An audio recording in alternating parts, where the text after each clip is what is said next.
தலைவி உந்தன் கண் பார்க்கும் பொழுதே தலைப்புச் செய்தி தந்தாயே.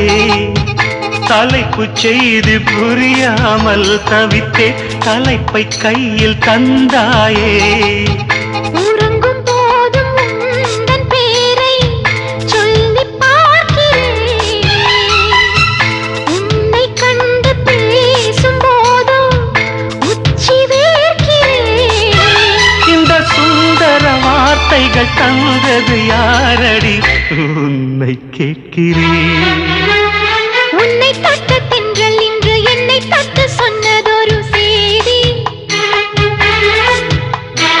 உள்ளுக்குள்ளே ஆசை வைத்து தள்ளி தள்ளி போவதென்ன நீதி.